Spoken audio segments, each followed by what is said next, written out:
연중 제27주간 화요일에 보내드리는 오늘의 강론. 부산교구 만덕성당 이윤벽 프란치스코 신부의 강론을 들으시겠습니다. 오늘 복음은 루카복음 10장 38절에서 42절까지의 말씀입니다.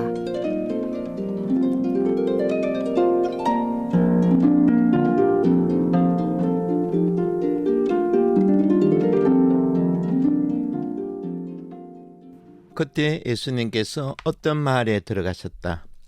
그러자 마르타라는 여자가 예수님을 자기 집으로 모셔들었다. 마르타에게는 마리아라는 동생이 있었는데 마리아는 주님의 발치에 앉아 그분의 말씀을 듣고 있었다. 그러나 마르타는 갖가지 시중드는 일로 분주하였다.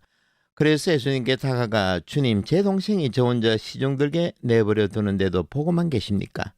저를 도우라고 동생에게 일러 주십시오 하고 말하였다. 주님께서 마르타에게 대답하셨다. 마르타야, 마르타야, 너는 많은 일을 염려하고 걱정하는구나. 그러나 필요한 것은 한 가지뿐이다. 마리아는 좋은 몫을 선택하였다. 그리고 그것을 빼앗기지 않을 것이다. 예, 오늘 예수님은 마리아와 마르타 집에 초대를 받았습니다. 조금 전 말씀드린 마르타는 열심히 일을 했지만 신앙인으로서 가장 중요한 직급 여기를 살지 못했죠. 여러분들, 종교인과 신앙인의 차이를 아십니까? 종교인은 구원에 필요한 이것저것을 배우는데 실천하는데 바쁘죠. 하지만 신앙인은 딱 한 가지만 집중합니다. 바로 예수님을 가까이에서 지켜보는 일, 바로 그것입니다. 그래서 예수님께서 마르타에게 이렇게 말씀하시죠. 마르타야, 필요한 일은 한 가지뿐이다. 나와 함께 지금 여기 있는 것뿐이다 라고 말씀하십니다. 우리가 종교 안에서만 머물려고 하면 곤란합니다. 항상 예수님과 함께 해야 하고 우주 만물과 하나가 되는 풍요로운 삶을 살아내야 한다는 겁니다. 그러기 위해서 우리의 머릿속은 항상 외부의 자극에 깨어 있어야 하죠.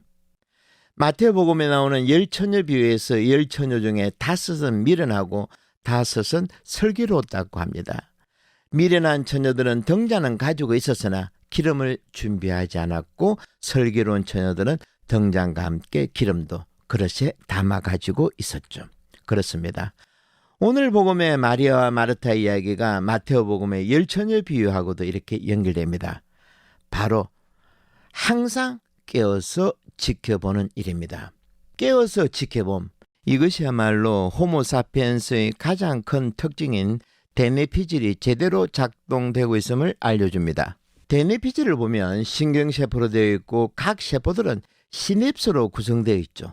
이 시냅스가 외부 정보를 받아내는 역할을 하는데 마치 낚시 바늘과 같다고 보면 됩니다. 그런데 이 시냅스는 외부 정보를 아무 것이나 다 받는 것이 아니라 자기에게 필요한 정보들만을 골라서 낚아챈다는 겁니다. 예를 들면 낚시를 좋아하는 사람들은 바다 날씨 정보에 민감할 것이고 농부들은 하늘 날씨에 관심을 가지죠. 이런 식으로 우리가 알아들을 수 없고 관심 없는 정보들에 대해서 우리의 뇌는 그냥 스쳐 지나간다는 겁니다. 이와 관련된 성경 말씀이 있는데 너희는 듣고 또 들어도 알아듣지 못하고 또 보고 또 보아도 알아보지 못하리라. 예수님께서 마테오 13장에서 인용하신 이사야 6장의 말씀입니다. 우리의 두뇌는 3층으로 되어 있습니다. 뇌의 가장 안쪽에 5억 년 전에 만들어진 파충류의 뇌가 있습니다. 이것은 뱀을 보거나 강도를 만나면 반응하는 것으로 우리의 1차적인 생존 문제하고 연관되어 있고, 두 번째, 2층에 자리 잡고 있는 대뇌 변연계인데 3억 년 전부터 진화되어 온 포유류의 뇌입니다. 원숭이 뇌라고도 하죠. 해마와 같이 주로 기억을 저장합니다. 성장 호르몬, 갑상선 호르몬 등이 여기서 나오는데 2층에 자리 잡은 이 부위는 가족이나 공동체, 국가의 이익에 주로 반응합니다.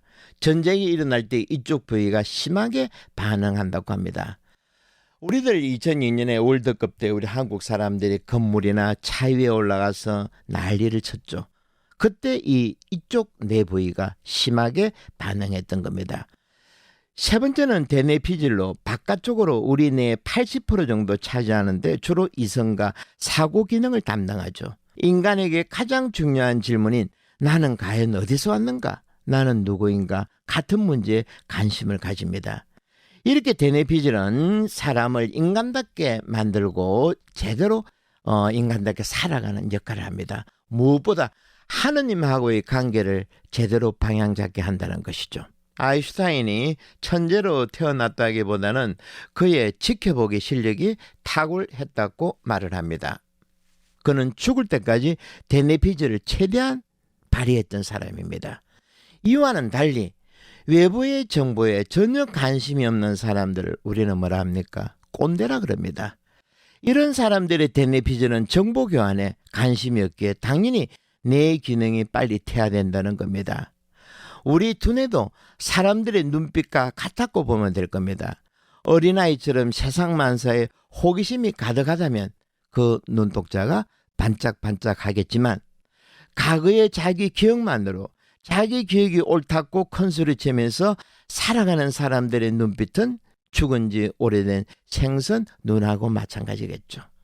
그래서 예수님께서 우리들 보고 저기 어린이처럼 되지 않으면 결코 하늘나라에 들어가지 못한다고 말씀하셨던 겁니다. 여러분, 날씨가 너무나 좋은 가을 날씨죠. 오늘 우리들 눈 반짝반짝거리면서 하늘 날씨를 제대로 보고 그 안에서 살아계신 하나님을 만날 수 있는 좋은 시간을 가져야겠습니다.